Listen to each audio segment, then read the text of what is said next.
Yan sa tabi ay yung mga design na yun. Halos mga panggobyernong gawa yan.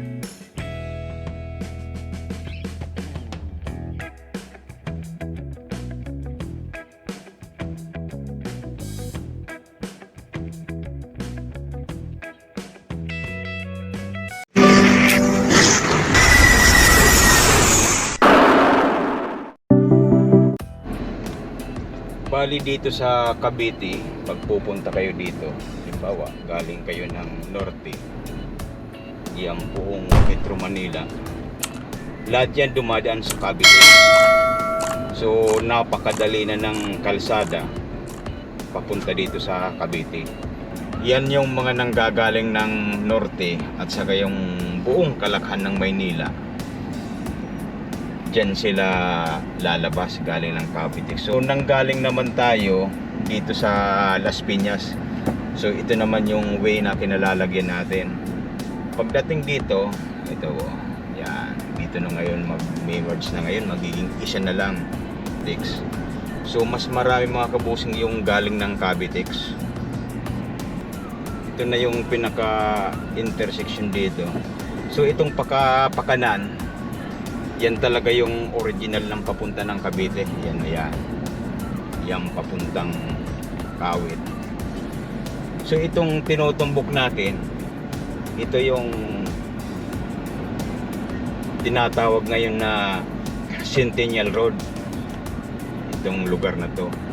Lalo itong pinalaki, dinibilip itong kalsada na to nang dahil dito sa Cavite. So lahat ng mga sasakyan ngayon halos ito na ngayon dumadaan dahil nung panahon itong lugar na to masyado tong masukal pa, matalahib. Dito sa kabila yung original na kalsada doon, yung nandun yung original, nandun yung bahay ni Emilio Aguinaldo. Yan, kung maaalala ninyong araw ng kalayaan, dun laging ginaganap sa bahay ni Emilio Aguinaldo. Makikita ninyo ngayon masyadong maraming sasakyan na, traffic. Dahil halos kasi sa Maynila, yung mga nagtatrabaho ngayon, dito na sila nakakuha ng mga bahay sa Cavite. Dahil ang Maynila ngayon, talagang punong-puno na ng tao. So ang pinaka-excess na ng Maynila, dito na sa Cavite tatakbo dahil ito yung pinakamalapit na lugar para makarating ka ng Maynila. Yung mga developer ngayon nagpuntahan na rin dito sa Cavite. Ang masyadong pinagpala dito itong General Trias. Dahil sa ngayon, mamaya-maya madadaanan ninyo yun. Nandyan na yung Maple Grove. Yan. Diyan na nakalagay ngayon. Masyadong dinidevelop na napakalaki. Nandyan yung Ibu. Ang developer yata yung Ayala. So, iyon yung pinaka-target natin ngayon nang dahil sa mga developer na yan. Maganda rin yung naging resulta dahil sa nagkaroon ngayon ng mga access ng mga daanan, hindi lang dito sa kalsada, para mapabilis yung papunta kung saan ka pupunta. Katulad nga nung dati dito sa Tihero, yung junction dyan, masyadong traffic na. So ngayon nagpagamit ngayon itong Maple Grove ng access na daanan sa mga motorista, kaya napabilis ngayon yung daan. Lalabas ka na ngayon dyan sa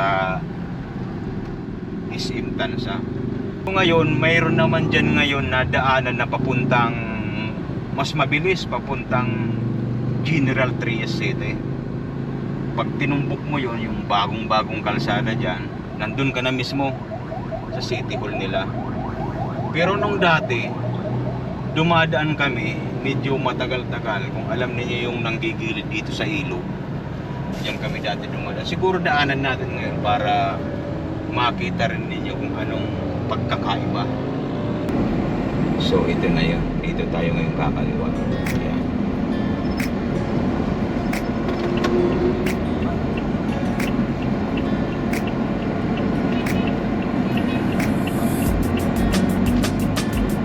Buti nakatawid na tayo dun sa kalsada. Napakarami na rin talagang sasakyan.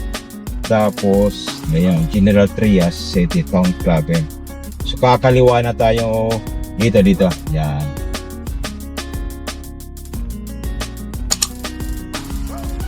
Ito na yun.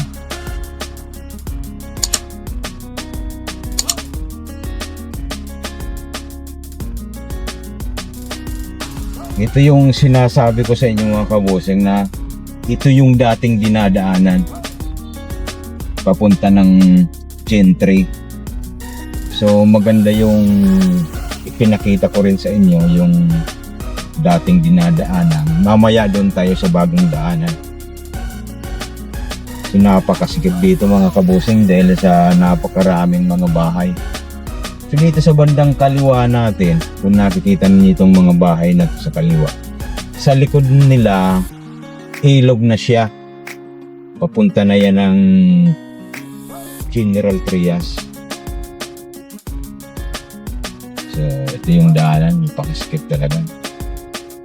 Lalo na pag araw dito ng Lunes hanggang Biyernes, Monday to Friday, Escoldi. So napakaraming mga bata dito. Dahil itong nandito sa may ito sa kanan natin. Yan itong may kulay blue. Elementary school to. Dito nagkakaskipa pag araw ng klase.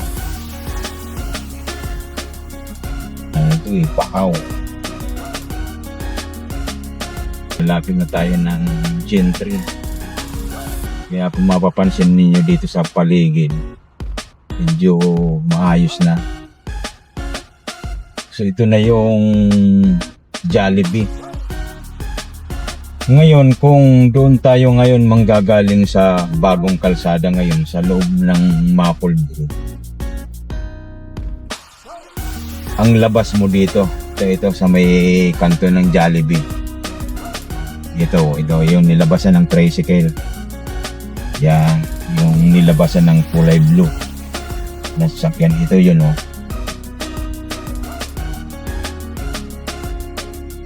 Yan, yung kalsada na yan na yung shortcut ngayon na papunta ng Mapolbro sa pagitan ng Jollibee at 7-Eleven.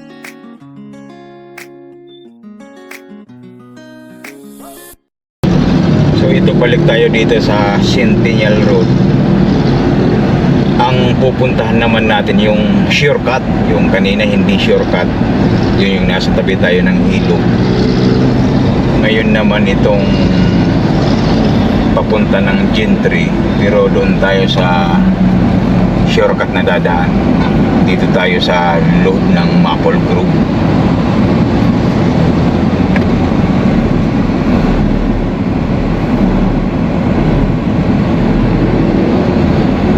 Malapit na dito.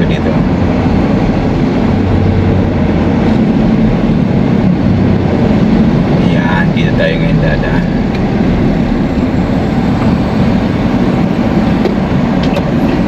Ano yung bagong daanan ngayon?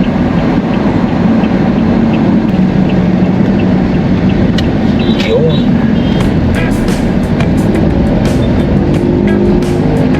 Tignan naman ninyo mga kabusi kung gaano kaganda dito. Itong street light nila ba? Naka solar power.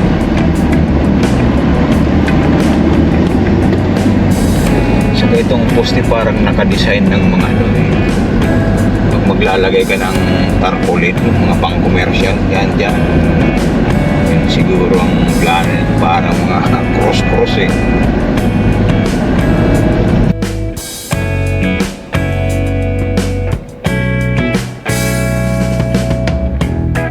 Grabe, talagang ang ganda dito mga kabusing.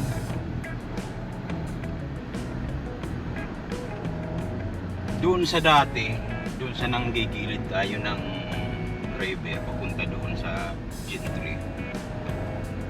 Medyo malayo-layo, masikip. Pero dito sa loob ng Mapolbro, isang rangkada lang, isang way. Labas ka na agad doon sa may Gentry, doon sa may Jollibee. So sobra talagang nakakatulong tong daan na to. Grabe. Ito na yung mga magagandang nangyayari dito ngayon sa Cavite. So nagkataon lang na dito yung mga developer napunta, kaya mas lalong gumanda. Kaya kung makikita ninyo sa tabi ay yung mga design na yun, halos mga panggobyernong gawa yan.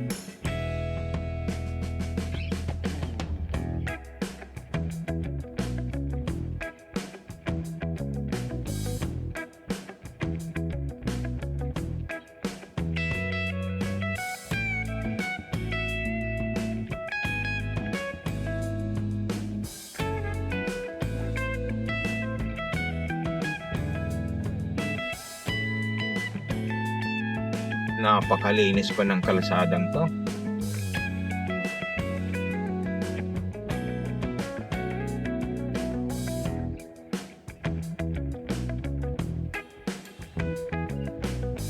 Ito yung nasa kaliwa, yan yung pinaka public market nila. Ito naman, itong nasa kanan natin, yan yung Gentry Convention Center nila. So kakaliwa tayo dahil one way, labasan lang yan. So dito tayo.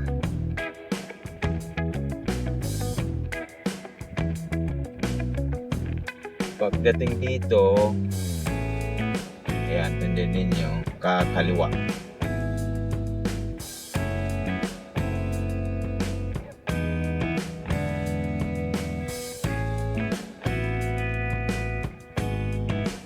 Yan.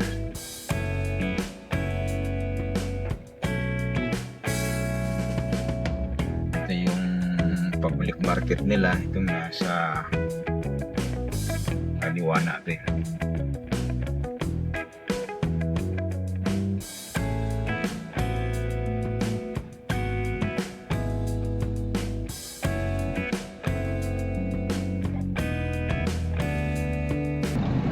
So ayan na mga kabusing yung Jollibee.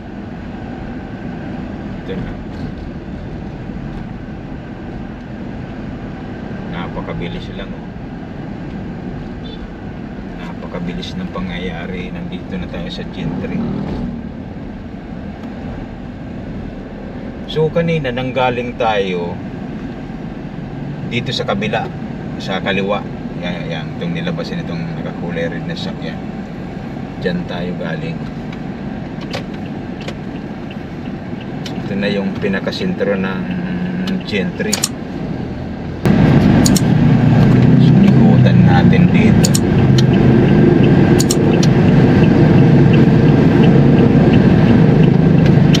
Ito yung simbahan nila. Yan.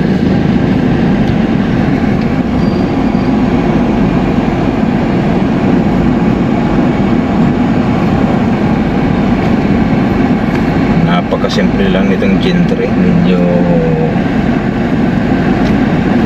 may kaliitan lang, pero ito namang city hall nila. Yan, sa bandang kanan natin yan. Ubod naman ang laki yan. Pamalaang lungsod. City hall, General Trias. Grabing laki.